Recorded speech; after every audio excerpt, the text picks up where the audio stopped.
Pan Bueng suddenly stopped struggling and his eyes came to a complete standstill. He murmured, "That's right. A piece of trash like me never deserved Wooking. She wouldn't have been murdered by that crazy bitch if it wasn't for me. What's even the point of living anymore? What else can I do?" The Fog Monarch replied, "If you live, you can take back everything you lost. If you live, you can make everyone who kicked you while you were down tremble in fear and regret. If you live, you can take revenge for your mother. If you live, you can travel to the eternal night kingdom of God yourself and confirm Shen Wuking's condition. If you live, you can help a living Wuking break free from her current fate if she is still alive, or take revenge for her if she really is dead." Ha! Ha ha! Pan Bueng laughed as if he just heard the funniest joke of the century. He was laughing at both the so-called Fog Monarch and most of all himself. "You think I don't want that? I have dreamed it all. But I'm just a discarded pawn, a useless piece of trash. I'm so useless even my furious roars are just a source of amusement to others, so useless that I can only fulfill my desires in a dream. You are a piece of trash." The Fog Monarch gave his cold, indifferent evaluation. "But in my hands, even the most worthless piece of trash can become a king that overlooks all." As the terrifying voice descended, the Fog Monarch abruptly approached and stepped on Pan Bueng's back where his heart was located with a right leg covered in thick abyssal dust.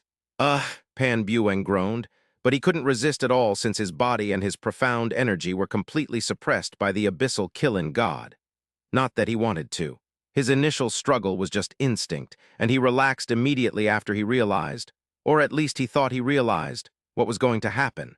His expression was painful, but there was no fear of death whatsoever. It was at this moment a ball of absolute darkness erupted from the Fog Monarch. It surged through his right leg and into Pan Bueng. Pan Bueng's eyes immediately bulged like they would fall out of his eye sockets and turned pitch black. He felt as if a billion devilish blades were cutting him from the inside and subjecting him to death by 1,000 cuts. A painful hoarse scream escaped his throat, but it only lasted for an instant. He immediately suppressed it until only the sound of his gritted, cracking teeth could be heard. The Fog Monarch sneered. "Looks like this crippled soul is hiding some pretty tough bones." Pitch-black profound light flashed from his person once more, and Pan Bueng's body abruptly cracked open, and several thick jets of blood shot out of his back. Pain surpassing the limits of his soul caused Pan Bueng to crush all of his teeth to dust. At the same time, a ghastly, painful howl that sounded like it came from the most despairing ghoul escaped his throat. Then the Fog Monarch kicked him and sent him flying through the air. The pressure on his back lessened considerably, and Pan Bueng struggled to his feet despite his tattered back and mouthful of blood. When he lifted his head to stare at the Fog Monarch, though, he wasn't wearing an expression of hatred or fear, but astonishment. Deep, unthinking astonishment. He stammered with clear disbelief. "Why you? What did you do to me?" "I just forced a divine essence into your body, that's all." The silhouette hidden behind the gray fog casually said the most ludicrous and unbelievable thing in the world. "I also improved your compatibility with dark, profound energy. You can feel it, can't you?" Pan Bueng wobbled and nearly fell back to the ground. He just barely caught himself before shaking his head in disbelief. "No, no. I really am dreaming. This can only be a dream. As expected of a useless piece of trash, you can't even believe what your body's telling you." The Fog Monarch sneered before firing 3 dark spikes into the confused Pan Bueng. Pan Bueng turned white as a sheet as the dark spikes pierced his body and inflicted unimaginable pain upon his person. It also awakened his distorted, chaotic soul. "Do you think a pitiful dream can hurt so bad?" The Fog Monarch stepped closer to Pan Bueng, and every time he took a step, the former divine son felt like his soul was heavier. "Tell me right now, Pan Bueng, will you continue being a worthless piece of trash that even you are unwilling to rescue, or will you take back everything you lost and take revenge for yourself, your mother, and your Wooking?" Pan Bueng looked up. The look in his eyes was so fiery, so savage, so maddened, and it was exactly what the Fog Monarch expected to see. After all, he understood Pan Bueng's feelings all too well. Utter helplessness and hopelessness that burned his heart so that all that was left was ash. If given even a ray of hope, much less a miracle like nothing the abyss had ever seen, then he would rise from the ashes like a phoenix. No, a vengeful devil who would do anything to grasp it. "Who are you? Who are you?" He glared at the grayish fog in front of him, but try as he might, his spiritual perception could not touch the unknown figure behind the gray fog even a little. He really had gained a new portion of divine essence. He now had 90% divine essence, just like Pan Bujuo. His darkness, profound energy really was much tamer than what it used to be. As far as he knew, either boon should have been absolutely impossible. However, the impossible pain ravaging his soul even now told him that it wasn't a dream. Fog Monarch. The silhouette behind the grayish fog uttered like a true abyssal devil. I have already told you, I am the Fog Monarch who rules the endless fog. I am also the one true monarch of this world. Pan Bueng wiped away the bloodstains on his mouth and replied, "Who deserves to call themselves monarch when the pure land exists above? Who would dare? Who are you? Why are you helping me? What is your goal?" More than that, he wanted to know how this so-called Fog Monarch was able to forcefully awaken his divine essence and improve his compatibility with dark, profound energy. If news of this were to spread, he could not even imagine what kind of shockwaves would erupt from the 6 kingdoms of God. The Fog Monarch did not respond. He simply floated into the air and opened his arms. The surrounding abyssal dust immediately thinned like the fog under the morning sun.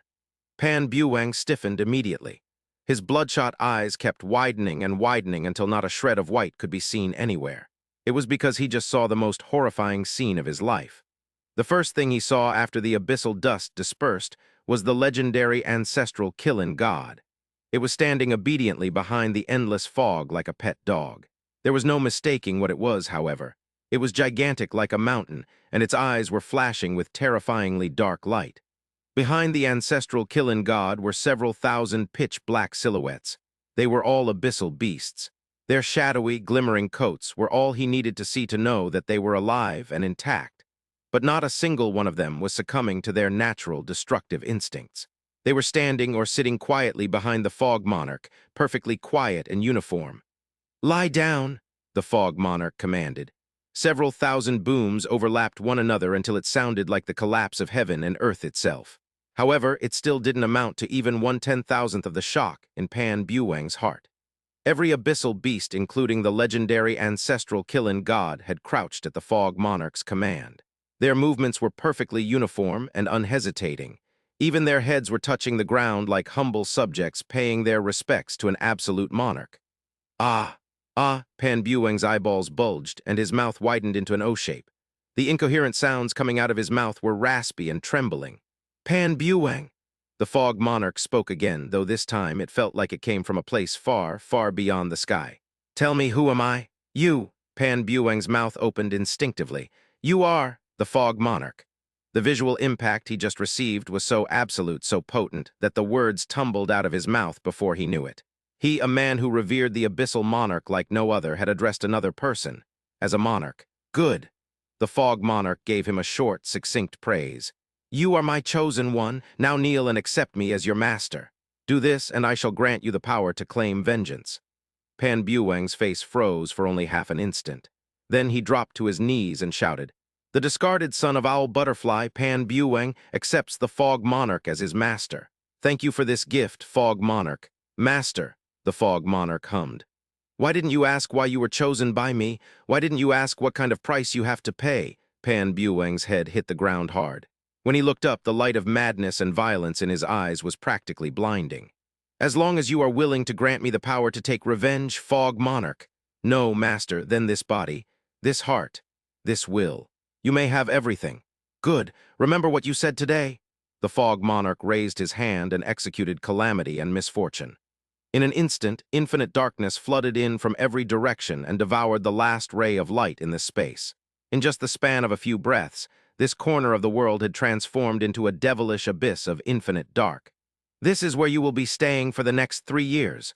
The Fog Monarch's voice came from the darkness. "I will improve your body's compatibility with darkness and transform you into the most perfect son of darkness of them all. I will increase your talent with darkness to a level where even your father may never hope to reach. Fuel yourself with obsession, desire, resistance, hatred, and push through the cultivation levels with all your might. 3 years from now, during the Pure Land meet, you must defeat Pan Bujuo with your own 2 hands. You must return the humiliation he dealt you 1,000 times over. You must show the world how stupid your father is and make him regret abandoning you from the bottom of his heart. You must be strong so that your mother may rest in peace. You must be the most powerful version of yourself so that Shen Wuking can witness an impossibly powerful Pan Bueng, be it in life or death. not a worthless piece of trash even you couldn't stand. Do you understand? Every word the fog monarch spoke struck the deepest parts of Pan Buwang's heart and soul. His hands were clenched so tightly that blood was bleeding through his fingers, and yet Pan Buwang couldn't feel the slightest pain. There was only renewed spirit and faith as he shouted, "I will do it. I will. Letter 1D557, letter 1D5FF, letter 1D556, letter 1D4, 1E, letter 1D430, letter 1D5F2. Letter 1D680, letter 1D428, letter 1D696. If I am still alive, then I will take her away from her prison. If she is dead, then I will kill Shen Wu Yana and Shen Wuyi." The fog monarch lifted his hand and said, "Now show me all of the profound arts you have practiced. Show me what kind of crude darkness energy the owl butterfly kingdom of God wields." It was 10 days later by the time Yun Qi stepped out of his cultivation space. "Do you really believe in Pan Buwang that much?" Li Xiu asked worriedly. "If in the future he becomes strong enough to retake his old position and even become the owl butterfly divine regent, there's no way he would listen to you anymore, would he?" Yun Qi was wearing an enigmatic smile. "Before I came to the abyss, Qi Tianli once told the Devil Queen that a single Mo Baiken was almost enough to bury the entire God realm. If the abyss were to descend in earnest, any struggle or resistance could only be futile. He learned from Mo Baiken that the abyssal monarch was really a gentle and peace-loving man. He even advised the Devil Queen to give up without a struggle and welcome the abyss, seeking coexistence. The Devil Queen then gave him a reply that moved me greatly," Yun Qi whispered. "She said, that one must never surrender the initiative to another person." "So," Li Xiu seemed to understand what he was trying to say, "you're saying that Pan Buwang has surrendered the initiative to you?" The corners of Yun Qi's lips turned up slightly. "My gift is very expensive, you know. It is so expensive that he may have to pay it back with the entire owl butterfly kingdom of God." It was at this moment Liu Zhani sensed his presence and rushed over. She reported, "Young master, Prince Meng Jians is requesting you to meet him at his residence. He said it's to apologize to you and make up for the offense you received on the day of the conferral ceremony." "Is this a joke?" Yun Qi scoffed. "He seeks to apologize to me, but he wants me to go to him instead of the other way around. Tell him to fuck off." Liu Zhani hurriedly explained, "It is not that he is unaware of the discourtesy, but because the divine regent has grounded him in his residence for half a year. That is why he has no choice but to invite you to him instead. He has been dispatching his servants to offer you this invitation every day, and each time his servants wait 4 whole hours before taking their leave." Liu Zhani then looked outside and said, "In fact, the servant Prince Jian's dispatched this time arrived just 2 hours ago. He is still waiting outside the palace." Yun Qi waved his hand impatiently and said, "Tell him to—" Suddenly, he narrowed his eyes and changed his tone. "Tell him that I will be paying his master a visit in 2 hours." Having said that, Yun Qi went to the kitchen and produced a handful of passable-looking but delicious snacks. He then delivered it to the dreamless pavilion in person and earned a ton of affection points with Meng Kongchen. After he was done maintaining their relationship, Yun Qi finally made his way to Meng Jian's residence. So why was he doing this? It was because Yun Qi felt like the idiot was about to bring him a great gift. Meng Jians had received the news 2 hours ago and so had been waiting for him. As soon as Yun Qi stepped inside, he immediately walked up to him with an obsequious smile on his face. "Jians humbly welcomes Divine Sun Yuan to his abode. I am most honored to receive Divine Sun Yuan. This tiny residence is practically glittering because of your arrival." He looked completely different from the scornful arrogance he had a while ago. He even bent down a little to show obsequiousness as he greeted Yun Qi. Yun Qi shot him a look and replied with a smile that did not reach his face. "On the day of the conferral ceremony, I openly rejected the title of Divine Son. To this day, Divine Son Jiangxi remains the only Divine Son of the Dreamweaver Kingdom of God. You are Divine Son Jiangxi's most loyal dog, but you are addressing me, a man who even refused the surname Meng, as Divine Son. Aren't you worried that a rift would grow between you and your master?" Although he was mentally prepared for this to happen, the corners of his eyes still twitched a little at the insult. Still, his smile did not fade as he said, "You may have rejected the title Divine Son Yuan, but is there anyone in the Dreamweaver Kingdom of God, no, the entire abyss, who doesn't know you as Divine Son Yuan?" He wasn't exaggerating. In just a matter of 10 days, the news that a God-bearer with perfect divine essence had spread throughout the 6 kingdoms of God once more. The Pure Land must have learned of the news immediately as well.